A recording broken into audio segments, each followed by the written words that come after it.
Hello, good morning YouTube, I'm Ursa and we're going to play Civilization 6, which I'm really excited about. I've been playing this off camera maybe for about a week or so, having a bit of practice, and I think we're just about ready to go. So what we're going to do is we're going to jump straight in with Rome. Rome are a fairly good, I think, starting civilization if you're new to Civ 6 or you need a little bit of, I don't know, they're just quite easy to play, and I'll sort of explain their generic abilities to you in a bit later. But we're going to jump into King, which is the difficulty we did our first Civ 5 video back years ago, so I feel it's kind of just right. We're going to go for this new online speed. I've been practicing with this, and this is actually really good fun. Online is even quicker than quick, so quick is a third quicker than standard, and online is half as quick, so actually it's really, I don't know, I just feel it keeps a good zip to the game. I really enjoy it. And Pangaea and Small, which are the sort of generic-ish map sizes, so let's just jump straight in. I've really been enjoying Civ 6 so far. You guys have probably seen multiple videos of other people doing it. It's sort of my turn to weigh in on this now, and I just really enjoy it. It's completely different to Civ 5, like really different in various ways. I mean, happiness is no more. It seems like there isn't such a sort of fixed route with how you take the game. I really like that. I mean, it really is. You get dumped in the world and you have to adjust your strategy depending on how you think it's going. So if you're given lots of open terrain or big mountains or jungle, your game may look completely different. And unlike in Civ 5, there's no real correct way of playing it. But just to sort of give you a bit of demonstration on what Rome is like, all cities start with an additional city centre building. So because we're starting in the ancient era, as you can hear Sean Bean narrating in the background, we start with a monument in all cities. That's really useful. That means that you're going to get that constant bit of culture towards your start civics, which is really, really good. All roads lead to Rome. Actually, that's really helpful as well. As soon as we found a new city, it gets an immediate road built to Rome. That's really handy because roads aren't built in the same way as Civ 6 anymore, so Civ 5, I should say, so that's really good. Legions are just very strong swordsman replacements as they were in Civ 5, and baths are a unique version of the aqueduct, which give you a bit more housing than regular aqueducts, and I think they're quicker to build as well. So Rome is really, really good generically, and we've started off camera. I don't know why it's put us there. Just wanted to show us this beautiful serpent. I mean, I love the maps. The maps look so cool on this. I don't know if you guys are appreciating it as well. What do you guys think there is any correlation between the pictures and what's actually out there? Like, because there's a ship here, does that mean there's sea over in that direction? I haven't quite figured that out yet. I mean, it probably isn't, but I'm just looking around at the start here. This is a pretty good start. I reckon we might be alright with this start. We've got some let me just turn the tile yields on quickly, because the yields are slightly different to what they were in Civ 5. Hills, for instance, if you go to a hill tile, you've got 2 food and 1 production, so hills are really important in the early game. Mountains have taken on a life of their own. If you can get yourself a mountain tile, then you can get all kinds of adjacency bonuses for your later game districts, so that's a really good thing as well. I mean, we've got lots of sheep around, but this rice is handy. That means we've got a 3 food tile. To be honest, I was kind of hoping it would be a bit better than a 3 food tile, but that's fine. In fact, we've actually got furs as well. That's a luxury right next to the capital. That's really good. That means we've got a 2 food and 2 production and some gold. So actually, Rome is going to go off to, hopefully, a fairly decent start. Let's just plonk it down quickly.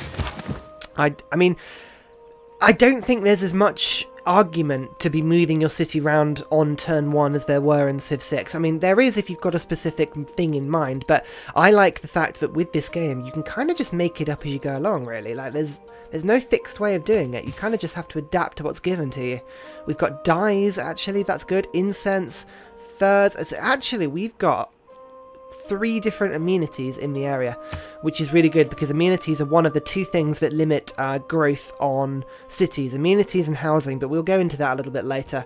The one thing you've got to always keep an eye on with these cities is just to sort of make sure they're growing properly, so I'm actually going to fix the food tile here. I find if you leave your cities on production focus and then isolate the food tiles you want to work, generally that's a good sort of it's a good middle ground to go. And you can see we're going to get that extra population really quickly just so we can work the third tiles.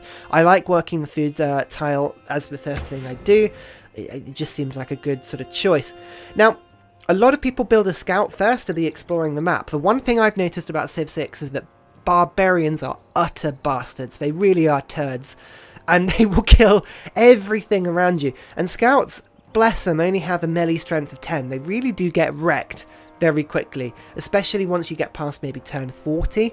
The barbarians have horses, they've got archers, it's not going to go well for you. So I like to go for a warrior start.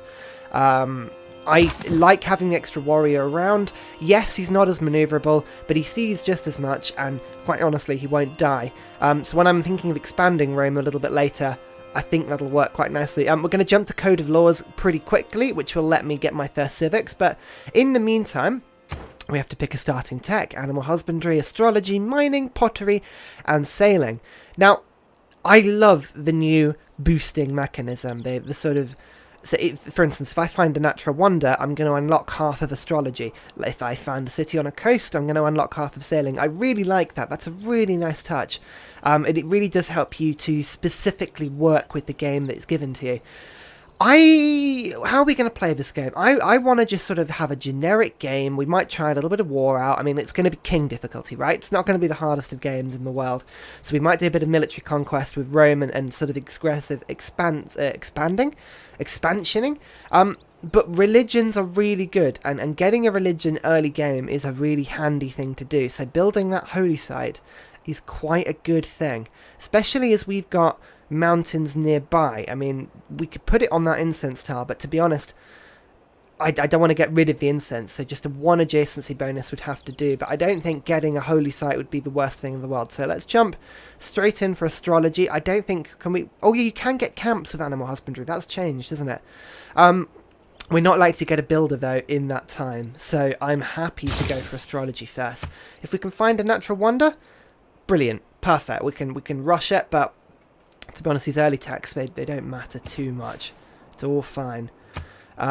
What I've done is I have turned auto unit cycle off, and you have to do that via a backdoor sort of way in the game. You have to actually go into the text document that runs the game and turn it off, which is a really silly thing. So they put auto unit cycling off in the game, but they just couldn't be asked to actually put a user interface on it, which is just really silly. I don't know why they did that. So I'll put a little demonstration of that a little bit later. It's quite a handy thing to be able to do. Code of Laws.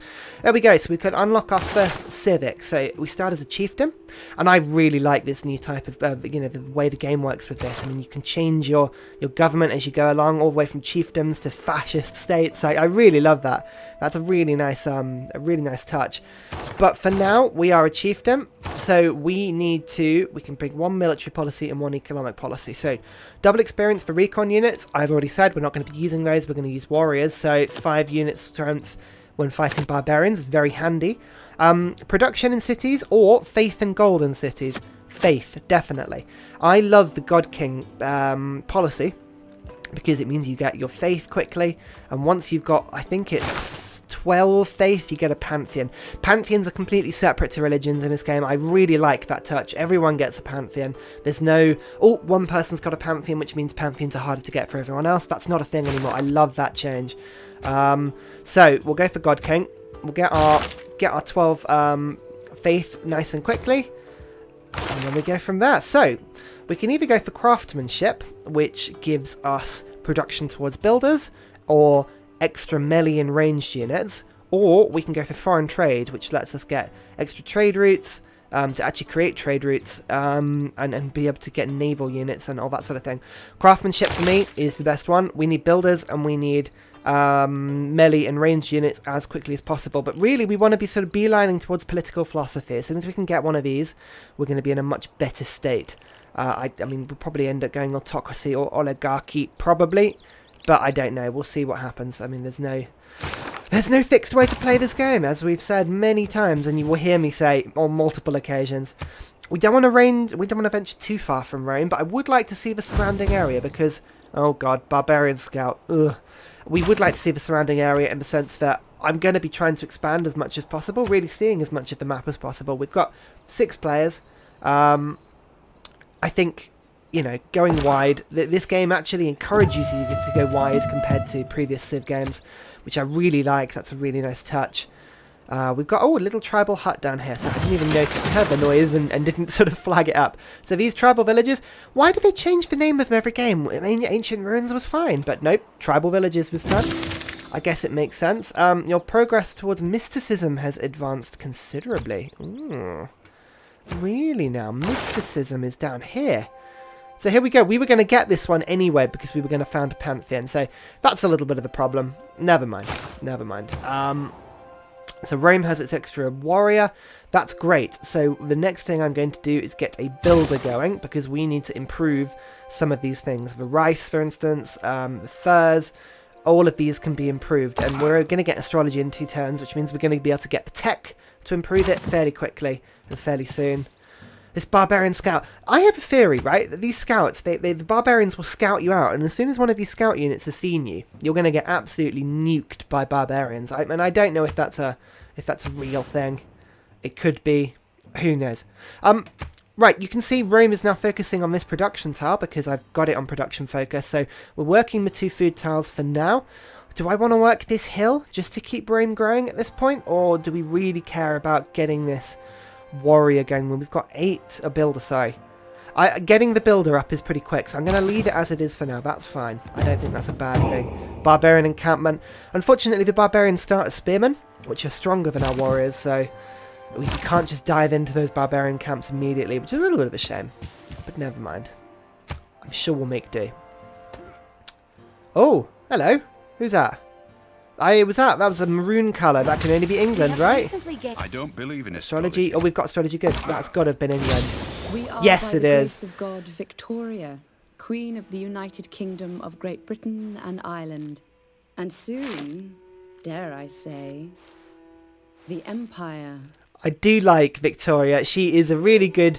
I don't know, as a character, she's really good, and obviously as being British myself, yay, rule the waves. Would you like to visit our nearby city and sample our hospitality? Yeah, go for it. Yeah, perfect. So it just helps keep them on side. And look, it's going night. Do you see? I love this change. It is such a cool change for day-night sequence on Civ. I never thought it would happen. It's really good to see. Was it on a previous Civ game? I actually don't know. I don't know. I never played any Civ before Civ 6. I know it sounds ridiculous, but I never did.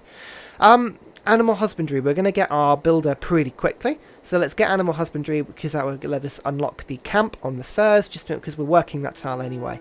The rice needs irrigation, I think, which is down here. Yeah, so that gives you plus...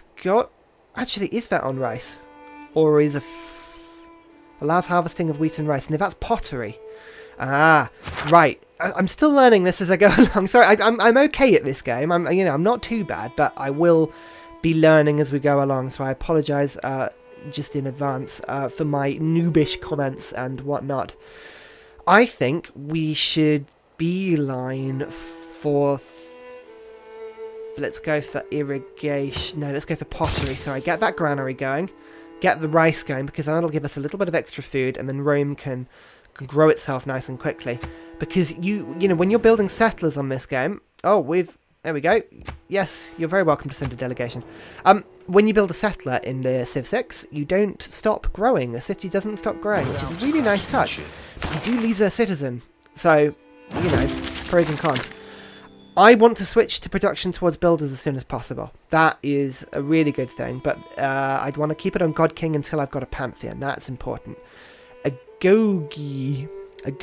I don't know. That lets you build units really quickly, including Legion later on. This policy is really, really good. So I'm going to switch from discipline, I think. It's better to have lots of warriors than warriors that are less warriors that are more powerful. Is that a thing? What do you guys reckon? I reckon that could be a thing. That's civics, so craftsmanship, that's a really good thing to do.